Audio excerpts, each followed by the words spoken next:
भी चर्चा करेंगे। एक और बड़ी खबर इस बीच सामने आ रही है। बिहार काउंटिंग को लेकर तेजस्वी यादव आगे हो गए हैं। बड़ी जानकारी इस वक्त आप तक पहुंचा रहे हैं। तेजस्वी यादव इस वक्त आगे चल रहे हैं। 286 वोटों से तेजस्वी यादव आगे हो गए हैं। ये ग्राफ लगातार घटता और बढ़ता नजर आ रहा है। कुछ वक्त के लिए तेजस्वी यादव पीछे हुए थे राघोपुर से, जिसके बाद टेंशन उनकी बढ़ गई थी, लेकिन एक बार फिर अब तेजस्वी यादव आगे हो गए। इस वक्त की अहम जानकारी आप तक पहुंचा रहे हैं। बिल्कुल, तेजस्वी यादव आगे तो चल रहे हैं, लेकिन कहा जा सकता है कि बहुत बड़ा आंकड़ा नहीं है, बहुत ज्यादा फर्क नहीं है, अभी भी तब्दीली हो सकती है यहाँ।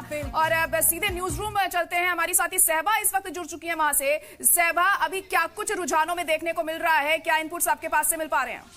बिल्कुल ज़ाहिरा, आपको बताते चले लगातार रुझान यहाँ पर तेजी से आगे बढ़ रहे हैं। और अभी हाल ही में अपडेट आपने बताई, जो राघोपुर बहुत अहम सीट है, हाई प्रोफाइल सीट है, तेजस्वी यादव यहाँ से मैदान में है। वो अभी कुछ देर पहले तक पीछे चल रहे थे। एक मायूसी उनके जो चाहने वाले हैं और जो उनके हिमायती हैं उनके चेहरों पर देखने को मिल रही थी, लेकिन एक बार फिर से उन्होंने यहाँ पर बढ़त बनाई है और कुछ ही वोटों से अब वो आगे चलते हुए नजर आ रहे हैं। लेकिन देखना बेहद दिलचस्प होगा, अहम होगा कि अब वो बढ़त की तरफ आगे बढ़ेंगे या फिर से एक डिक्लाइन देखने को मिलेगा। और बहुत अहम यहाँ पर हो रहा है, जायरा और इरम दोनों आप लगातार बने हुए हैं। जिस तरह से हम देख रहे हैं कि चुनावों में जो जमीनी सतह पर कई सारी चीजों का जिक्र किया गया, जो मुद्दे उठाए गए, वो यहाँ पर आकलन करना उनका बहुत जरूरी हो जाता है कि कौन से मुद्दों को ज्यादा फोकस देते हुए एनडीए गठबंधन नजर आया।